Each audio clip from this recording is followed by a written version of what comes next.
आई है वो किस तरह से उन्होंने फेस की और एक बार फिर से कोरोना की लहर चली है और तमाम ऐसे राज्य हैं जहां पर नाइट कर्फ्यू भी लगाया गया। हम कुछ लोगों से बात करेंगे यहाँ पर कि लॉकडाउन का 1 साल पूरे हो चुके हैं। आज ही के दिन 2020 को कोरोना जब आया तो उसके चलते लॉकडाउन लगा। क्या क्या दिक्कतें फेस करनी पड़ी थी लॉकडाउन में? इकोनॉमी की दिक्कतें थी, जॉब्स की दिक्कतें थी।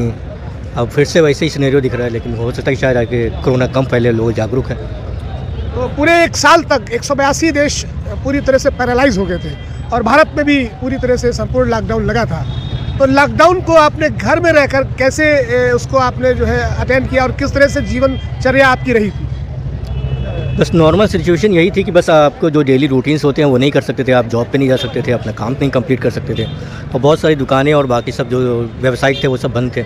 उनसे लोगों को दिक्कतें हुई हैं, उनके बिज़नेस में दिक्कतें हुई हैं और रोज़मर्रा की चीज़ों के लिए भी दिक्कतें हुई लोगों को। सरकार की तरफ से जो कदम उठाए गए थे और काफ़ी देखा गया लॉकडाउन में कि प्रवासी मजदूरों की मौतें भी काफ़ी हुई, लोग अपने एक जगह से दूसरी जगह नहीं जा पाए, बिना किसी सूचना के लॉकडाउन की घोषणा कर दी गई। क्या कहना है? देखिए, जो चीज़ ज़रूरी थी गवर्नमेंट ने वही किया था, लेकिन हाँ ये है कि सूचित किया जा सकता था। थोड़ी देर सूचित करने के बाद अगर लॉकडाउन होता तो शायद लोग अपनी अपनी जगह में पहुंच सकते थे। मैनेजमेंट कुछ अच्छा हो सकता था, लेकिन यही है कि गवर्नमेंट ने अपनी तरफ से प्रिकॉशंस ली, वरना तो फिर आगे लॉकडाउन सिनेरियो नहीं होता तो शायद कोरोना और तेज़ फैल गया होता। क्या नाम है आपका? रईस अब्बास। चलिए, हमने रईस अब्बास से बात की, आपसे भी जानना चाहेंगे आपका क्या नाम है भाई साहब? बबलू पंडित नाम है। बबलू, ये बताइए कि लॉकडाउन लगा था 24 मार्च 2020 को, यानी कि 1 साल तक देश के 182 जो देश है दुनिया के वो पूरी तरह से घरों में कैद हो गए थे। कैसा अनुभव रहा था? देखिए, लॉकडाउन लगाना, प्रधानमंत्री ने लॉकडाउन लगाया था वो बहुत ही गलत तरीका था। देखिए, देश में जो 75-82 करोड़ लोग हैं जो 2014 में कानून बना था भारतीय फूड अधिनियम के तहत, उनको गल्ला मिलता था। ये 82 करोड़ में से 50 करोड़ लोग सर में हैं जो मजदूरी करते हैं, उनका पलायन हुआ। सरकार ने उनके लिए कुछ नहीं किया। सरकार ने क्या किया, 72,000 करोड़ रुपया उनके व्यापारी मित्रों, सरकार के जो मित्र संबंध के जो व्यापारी थे माननीय प्रधानमंत्री जी के, उनके लिए उन्होंने कर्जा माफ़ किया, लेकिन गरीबों के लिए कुछ नहीं किया। आज कोरोना ही नहीं, बाकी बहुत बड़ी बीमारियां हैं जो प्राइवेट डेलीगेशन लेके आ रहे हैं माननीय प्रधानमंत्री जी, रेलवे, एयरपोर्ट, BCCL सब बेच रहे हैं। आज 100 रुपये का पेट्रोल हो गया भैया। आप बताइए, इन्होंने रेलवे बेच दिया। आप जानते हैं, हम जब आए थे यहाँ पर एग्ज़ाम देने, जब हम आए थे लखनऊ में, तो हम रात को 4 बजे स्टेशन पर सोए थे। क्यों? कि हमारे पास कहीं जगह नहीं था। आज 50 रुपया प्लेटफॉर्म टिकट कर दिया गया है। तमाम नौजवान, मान लीजिए कोई स्कॉलरशिप कोई भरता है वैकेंसी, उसका सेंटर लखनऊ आ जाता था, तो अगर रात को उस दिन में बैठता था तो रात को लखनऊ पहुंचता था, तो 4 बाग स्टेशन पे अपना दिन काटता था। आज सरकार ने क्या कर दिया, 50 रुपया प्लेटफॉर्म टिकट, वो भी 2 घंटे के लिए। रेलवे बेचा, एयरपोर्ट बेचा, कोरोना के आड़ में 3 बैंक बेचा। कोरोना आया था भैया बचाने के लिए, जनता को बचाने के लिए और पीड़ित की दवा कराने के लिए। 17 मार्च 2020 में जब कोविड के 13 पेशेंट थे और जब आपने 22 मार्च को संपूर्ण लॉकडाउन किया, 23 मार्च को खोला और 23 मार्च को शाम को प्रधानमंत्री जी कहते हैं नहीं 15 दिन के लिए लॉकडाउन हो जाएगा। और जो 8 जुलाई को खोलते हैं तो भाई 16 लाख पेशेंट इस देश में हो जाते हैं। आप बताइए, अगर आपको 4 आदमी मारने लगेगा तो आपको 8 आदमी बचा लेगा, 16 लाख आदमी आपको मारेगा तो आपको बचा पाओगे? भैया बचा पाओ, बताइए भाई, बचा पाओगे? अब आप उसमें वैक्सीन बन गई। आपसे जब कोई 2 करोड़ रोजगार मांगे, 15 लाख रुपए खाते में मांगे, तब आप क्या कहते हैं, उसको लॉकडाउन के बहाने बना देते हो। 5 राज्य बिहार में चुनाव हुआ, 2.5 लाख, 8 लाख, 10 लाख की रैली हो रही, वहाँ कोरोना नहीं बढ़ रहा है। प्रधानमंत्री जी बंगाल में चुनाव रैली करके आ रहे हैं, कोरोना नहीं बढ़ रहा है। लेकिन उत्तर प्रदेश में कोरोना बढ़ रहा, महाराष्ट्र में चुनाव नहीं है, इनकी गवर्नमेंट नहीं, तो वहाँ कोरोना बढ़ रहा है। यहाँ लॉकडाउन कर दो, वहाँ लॉकडाउन कर दो। गरीब रहता है भैया, मजदूर रहता है, उनकी इच्छा भी जानो ना कि वो बेचारे कैसे जी रहे हैं। आज आप 300 का गैस 800 में दे रहे हो, गरीब आदमी के बारे में नहीं सोच पा रहे हो। ये भी महत्वपूर्ण विषय भाई साहब। इटली ने अभी एक शोध किया, इटली के वैज्ञानिकों ने, डॉक्टरों ने शोध किया, एक कोरोना मृत व्यक्ति पर उसकी ऑटोप्सी की, उसका पोस्टमार्टम किया और ये पाया कि वो व्यक्ति कोरोना से नहीं मरा था। उसको थ्रोम्बोसिस नाम का एक बैक्टीरिया था, जिसके चलते रक्त की जो कोशिकाएं होती हैं वो जम जाती हैं, थक्के पड़ जाते हैं, जिससे ऑक्सीजन नहीं मिलती और हार्ट अटैक के चलते मौत हुई। तो इटली सरकार ने ये डिक्लेयर किया है कि कोरोना नहीं है। बिल्कुल कोरोना नहीं। हमने आपको पहले उदाहरण दिया ना कि जो अगर आपको 4 आदमी मारेंगे तो आपको 8 बचा लेंगे। अरे भाई, 8 जुलाई 2020 को जब लॉकडाउन खुला है तो 16 लाख पेशेंट कोविड के थे भाई, थे कि नहीं थे? तो 16 लाख से फैलना चाहिए कि नहीं फैलना चाहिए? देश की आबादी 1.35 करोड़ है भाई, तो 16 लाख लोग 16 आदमी को छुएंगे तो 32 करोड़ होगा, 32 आदमी छुएंगे तो 96 करोड़ होगा। तो बचेगा क्या देश में भैया? कोई बचेगा कोरोना से? अब आप सुनिए, हम बता दें, हमारे जानने वाले हैं, वो बता दे रहे हैं, हम दूसरी घटना नहीं, हमारे एक परिचित है, वो हमारे साथ एक जगह गया तो उनको चेक हुआ तो उनको कोरोना आ गया। तो वहाँ से बेचारे सरकार का होम क्वारंटीन का आदेश आ गया, वो दूसरी जगह चेक कराया, उनको नेगेटिव आ गया। विश्वास से तीसरी जगह चेक किया, फिर पॉजिटिव आ गया। जब भाई कोरोना है तो 5 जगह पॉजिटिव आना चाहिए ना, खाली 15 या 45 रुपये उनका लेना चाहने के लिए कोरोना आया था। आप बताइए, देखिए कोरोना के लिए आड़ में 3-3 बैंक गरीबों को ला के प्राइवेट डेलीगेशन पकड़ा देना, यही कोरोना था भैया। और ना इसमें कुछ था, खाली गरीब आदमी को मिटाना। भाई कोरोना तो जो शर्म लोग आ रहे थे, आज अब 8 लाख की रैली कर रहे हैं, लेकिन जो शर्मदाता लोग आज तुमको लाठियाँ पड़ी है भाई साहब, वो देश के मजदूरों पे लाठियाँ पड़ी हैं, देश के किसानों पे लाठियाँ पड़ी है, देश के आप अजीब सिस्टम लगा देते हो। अगर किसान विरोध करेगा पंजाब का तो खालिस्तानी कर दोगे, मुसलमान विरोध करेगा तो आप पाकिस्तानी कर दोगे। भैया ये खालिस्तान और पाकिस्तान के लोग बिना वीज़ा के तुम्हारे देश में घुस कैसे आते हैं, हमको यही बता दीजिए भैया। बिना वीज़ा के घुसा दोगे आप?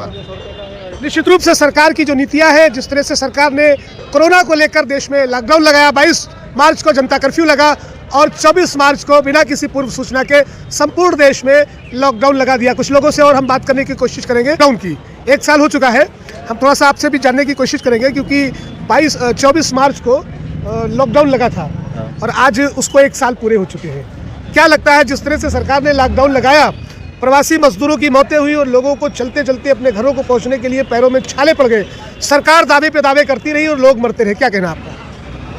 देखिए, सरकार दावे कर रही थी या जो मार्केट में आप लोग को जो चीज़ें दिखी, फर्स्ट ऑफ ऑल तो मैं उस पर कहूँगा, आपको सिंपल जो दिखाया जाएगा वही दिखेगा आपको, ठीक है।